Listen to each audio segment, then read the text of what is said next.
আসসালামু আলাইকুম। আমন্ত্রণ জানাচ্ছি সর্বশেষ আন্তর্জাতিক সংবাদে। শুরুতেই থাকছে সংবাদ শিরোনাম। মার্কিন নিরাপত্তা সংস্থার ব্যাপক ক্ষতি করেছেন ট্রাম্প, দাবি করলেন বাইডেন। ক্ষেপণাস্ত্র মোতায়েন ইস্যুতে যুক্তরাষ্ট্রকে হুঁশিয়ারি করল রাশিয়া। হিজবুল্লাহ নিখুঁত ক্ষেপণাস্ত্রের আওতায় পুরো ইসরায়েল, বাড়ল উত্তেজনা। হুমকি মোকাবেলায় ইরানের সেনাবাহিনী চূড়ান্তভাবে প্রস্তুত। ইসরায়েলের বর্বরতা থামাতে বিশ্ববাসীর প্রতি আহ্বান ফিলিস্তিনি প্রধানমন্ত্রীর। কারাবাখে আবারও হামলার অভিযোগ আজারবাইজানের। এবং সর্বশেষ থাকছে লেবাননের দুই গ্রুপের সংঘর্ষ, শরণার্থী শিবিরে আগুন। শুনছিলেন সংবাদ শিরোনাম, এখন বিস্তারিত। মার্কিন নিরাপত্তা সংস্থার ব্যাপক ক্ষতি করেছেন ট্রাম্প, বললেন বাইডেন। যুক্তরাষ্ট্রের নবনির্বাচিত প্রেসিডেন্ট জো বাইডেন বলেছেন, ট্রাম্প প্রশাসনের হাতে মার্কিন নিরাপত্তা সংস্থাগুলোর ব্যাপক ক্ষতি হয়েছে। বাইডেন অভিযোগ করেছেন যে তার টিমকে প্রয়োজনীয় নিরাপত্তা তথ্য দিতে সহায়তা করা হচ্ছে না। বাইডেন বলেন, মার্কিন প্রতিরক্ষা বিভাগ সহ বিভিন্ন পক্ষ থেকে প্রয়োজনীয় তথ্য ও সহযোগিতা না পেলে তা দেশের জন্য মারাত্মক ক্ষতিকর হতে পারে। আগামী মাসে বাইডেনের হাতে ক্ষমতা হস্তান্তর করবেন বিদায়ী প্রেসিডেন্ট ডোনাল্ড ট্রাম্প। জাতীয় সুরক্ষা ও বৈদেশিক নীতি বিষয়ক এক ব্রিফিং এর পর বক্তব্য রাখেন বাইডেন। গত 3 নভেম্বর যুক্তরাষ্ট্রের প্রেসিডেন্ট নির্বাচন অনুষ্ঠিত হয়। এতে ইলেকট্রাল ভোটে ট্রাম্পের চেয়ে অনেক বেশি ব্যবধানে জয় নিশ্চিত করেন জো বাইডেন। কিন্তু নির্বাচনের পর থেকে ট্রাম্প নিজেকে জয়ী দাবি করতে থাকেন। তিনি ফলাফল মেনে না নিয়ে নির্বাচনের জালিয়াতির অভিযোগ আনেন। এমনকি বিভিন্ন রাজ্যে তার প্রচারণা শিবির নির্বাচনের ফলাফলের বিরুদ্ধে মামলাও করে, যদিও তা আদালতে খারিজ করে দেয়। নির্বাচনের ফলাফলে প্রেসিডেন্ট হিসেবে জয়লাভের 3 সপ্তাহ পর্যন্ত ট্রাম্প প্রশাসনের পক্ষ থেকে বাইডেনকে কোনো ধরনের সহযোগিতা করা হয়নি। তিনি গুরুত্বপূর্ণ নিরাপত্তা ব্রিফিং পাননি। যুক্তরাষ্ট্রের প্রেসিডেন্ট হিসেবে জয়ী হওয়ার আনুষ্ঠানিক ঘোষণার পর থেকে একজন প্রেসিডেন্ট এ ধরনের সহযোগিতা পেয়ে থাকেন। কিন্তু চলতি বছরের নির্বাচনের পর বাইডেনের সঙ্গে যেমন আচরণ করা হয়েছে তা আগে কখনো হয়নি। বাইডেন বলেন, নিরাপত্তার জন্য গুরুত্বপূর্ণ সংস্থাগুলোর বিপুল পরিমাণ ক্ষয়ক্ষতি হয়েছে। সোমবার বাইডেনের বক্তব্যের পর ভারপ্রাপ্ত প্রতিরক্ষা মন্ত্রী ক্রিস্টোফার মিলার বলেছেন, পেশাদারিত্ব টিকিয়ে রাখার জন্য ক্ষমতা হস্তান্তর প্রক্রিয়ায় সহায়তার জন্য কর্মকর্তারা চেষ্টা করে যাচ্ছেন। ক্ষেপণাস্ত্র মোতায়েন ইস্যুতে যুক্তরাষ্ট্রকে হুঁশিয়ারি করল রাশিয়া। রাশিয়ার সঙ্গে অস্ত্র নিয়ন্ত্রণ বিষয়ক নিউ ফাস্ট চুক্তির মেয়াদ বাড়াতে যুক্তরাষ্ট্র অস্বীকৃতি জানানোয় এর তীব্র সমালোচনা করেছে রুশ প্রতিরক্ষা মন্ত্রী। রাশিয়ার সঙ্গে অস্ত্র নিয়ন্ত্রণ বিষয়ক নিউ স্টার্ট চুক্তির মেয়াদ বাড়াতে যুক্তরাষ্ট্র অস্বীকৃতি জানানোয় এর তীব্র সমালোচনা করেছে রুশ উপ প্রতিরক্ষা মন্ত্রী। একই সঙ্গে ইউরোপের ক্ষেপণাস্ত্র মোতায়েনের প্রসঙ্গে ওয়াশিংটনের সিদ্ধান্তের তীব্র নিন্দা জানিয়ে যুক্তরাষ্ট্রকে সতর্ক করে দিয়েছেন তিনি। যুক্তরাষ্ট্রের পদক্ষেপের উপযুক্ত জবাব দেওয়ার অঙ্গীকার ব্যক্ত করেছেন এই কর্মকর্তা। রুশ দৈনিক রসিস গ্যাজেটকে দেওয়া এক সাক্ষাৎকারে জেনারেল ফোমিন বলেছেন, রাশিয়া নিউ স্টার্ট চুক্তির মেয়াদ বাড়াতে এবং একই সঙ্গে কৌশলগত স্থিতিশীলতা রক্ষার্থে প্রয়োজনীয় সব বিষয়কে অন্তর্ভুক্ত করে নতুন চুক্তি স্বাক্ষরের জন্য ওয়াশিংটনের প্রতি আহ্বান জানিয়েছে। রুশ উপপ্রতিরক্ষা মন্ত্রী বলেন, যুক্তরাষ্ট্রের বর্তমান রাজনৈতিক পরিস্থিতির পরিপ্রেক্ষিতে এই ইস্যুতে যে দেশের নীতিতে পরিবর্তনের বিষয়টি উড়িয়ে দিতে পারি না। তিনি বলেন, মার্কিন সরকার অন্যান্য বিষয়কে অগ্রাধিকার দিচ্ছে বলে এই চুক্তির মেয়াদ বাড়াতে আগ্রহ দেখাচ্ছে না। রুশ প্রতিরক্ষা মন্ত্রী বলেন, যুক্তরাষ্ট্র যদি আমাদের আহ্বানে সাড়া দিতে ব্যর্থ হয় এবং ইউরোপের ক্ষেপণাস্ত্র মোতায়েন শুরু করে, তাহলে আমরা পাল্টা ব্যবস্থা নিতে বাধ্য হব। যুক্তরাষ্ট্র ও রাশিয়ার মধ্যকার কৌশলগত পরমাণু অস্ত্র নিয়ন্ত্রণ বিষয়ক স্টার্ট 2 বা নিউ স্টার্ট চুক্তির মেয়াদ যখন শেষ হতে যাচ্ছে, তখন এমন বক্তব্য দিলেন জেনারেল ফোমিন। আগামী 5 ফেব্রুয়ারি এই চুক্তির মেয়াদ শেষ হবে।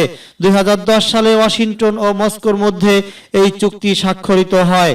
2021 সালের 5 ফেব্রুয়ারি এই চুক্তির মেয়াদ শেষ হওয়ার পর তা কোনো পূর্ব শর্ত ছাড়াই আরো 5 বছরের জন্য নবায়ন করার আহ্বান জানিয়েছে রাশিয়ার প্রেসিডেন্ট ভ্লাদিমির পুতিন। কিন্তু ডোনাল্ড ট্রাম্পের নেতৃত্বাধীন মার্কিন সরকার বলছে এই চুক্তির আওতায় সম্প্রসারণ করতে হবে এবং চীনকে সঙ্গে নিয়ে ত্রিপক্ষীয় অস্ত্র নিয়ন্ত্রণ চুক্তি সই করতে হবে। হিজবুল্লাহ নিখুঁত ক্ষেপণাস্ত্রের আওতায় পুরো ইসরায়েল বাড়ল উত্তেজনা। এক বছর আগের তুলনায় ক্ষেপণাস্ত্রের মজুদ দ্বিগুণ করা হয়েছে বলে জানিয়েছেন লেবাননের ইসলামী প্রতিরোধ আন্দোলন হিজবুল্লাহ।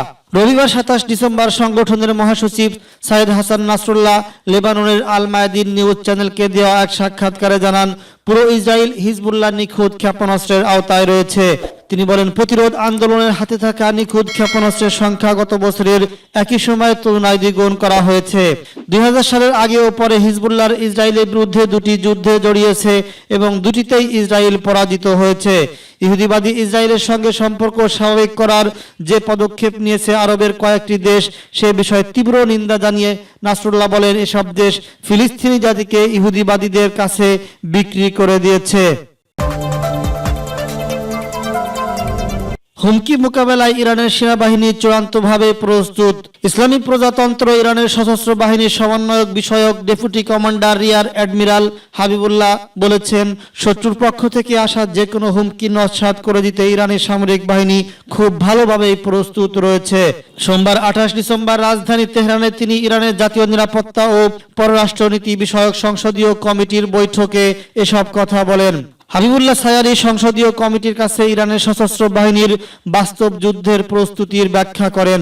এ সময় তিনি গোয়েন্দা প্রতিরক্ষা এবং দ্রুত গতিতে সামরিক বাহিনী মোতায়েনের সক্ষমতার কথা তুলে ধরেন। তিনি আরো বলেন, স্থল, সমুদ্র কিংবা আকাশপথে শত্রু সম্ভাব্য যে কোনো হুমকি মোকাবেলায় ইরানের সামরিক বাহিনী চূড়ান্তভাবে প্রস্তুত রয়েছে। বিশ্লেষকদের মতে আমেরিকা এবং ইসরায়েলের পক্ষ থেকে যখন প্রত্যক্ষ বা পরোক্ষভাবে ইরানের বিরুদ্ধে হামলার হুমকি দেওয়া হচ্ছে এবং বিদায়ী মার্কিন প্রেসিডেন্ট ডোনাল্ড ট্রাম্পের ক্ষমতার শেষ মুহূর্তে যখন মধ্যপ্রাচ্যকে গোলযোগের মধ্যে ফেলে দেওয়ার চেষ্টা চলছে, তখন ইরানের সংসদীয় কমিটি সামরিক বাহিনীর প্রস্তুতি সম্পর্কে বিস্তারিত ধারণা নেওয়ার জন্য এই বৈঠক করা হলো। ইসরায়েলি বর্বরতা থামাতে বিশ্ববাসীর প্রতি আহ্বান ফিলিস্তিনি প্রধানমন্ত্রীর। ফিলিস্তিনিদের নির্বিচারে হত্যা করে তাদের ভূখণ্ডে অবৈধ ইহুদি বসতি স্থাপন বন্ধে ইসরায়েলকে বাধ্য করার জন্য আন্তর্জাতিক সম্প্রদায়ের কাছে আহ্বান জানিয়েছেন ফিলিস্তিনি প্রধানমন্ত্রী মোহাম্মদ শাতাইয়া। ফিলিস্তিনি প্রধানমন্ত্রী সোমবার পশ্চিম তীরের রামাল্লায় মন্ত্রিসভার বৈঠকে জাতিসংঘের জরুরি বৈঠকের আহ্বান জানিয়ে ইসরায়েলের বর্বরতা থামাতে বিশ্ববাসীর প্রতি আহ্বান জানান। খবর আনাদুলুর। ইসরায়েলি সরকারি রেডিও কান রোববার এক খবরে জানায়, জো বাইডেন আমেরিকার প্রেসিডেন্টের দায়িত্ব গ্রহণের আগেই দখলদার ইসরায়েল সরকার পশ্চিম তীর ও পূর্ব জেরুজালেম আল কুদুসে আরো কয়েক হাজার ইউনিটের বসতি নির্মাণের কাজ শুরু করতে চায়। বাইডেন নির্বাচনী প্রচারণায় এমন নির্মাণ কাজের বিরোধিতা করায় তিনি ক্ষমতা গ্রহণের আগেই এই কাজ সম্পূর্ণ করতে চায় দখলদার ইসরায়েল। ফিলিস্তিনি প্রধানমন্ত্রী বলেন, অতীতে অভিজ্ঞতা অনুযায়ী ইসরায়েলের আসন্ন পার্লামেন্ট নির্বাচনের সব প্রার্থী অধিকৃত ফিলিস্তিনি ভূখণ্ডে ইহুদি বসতি নির্মাণ বাড়িয়ে দেওয়ার অঙ্গীকার করবেন। কাজেই আন্তর্জাতিক সম্প্রদায়ের উচিত দখলদার ইসরায়েলের নৃশংসতা বন্ধে এবং ফিলিস্তিনি ভূখণ্ডে এ ধরনের উপনিবেশবাদী আচরণ করতে না পারে সেজন্য কঠোর পদক্ষেপ নেওয়া।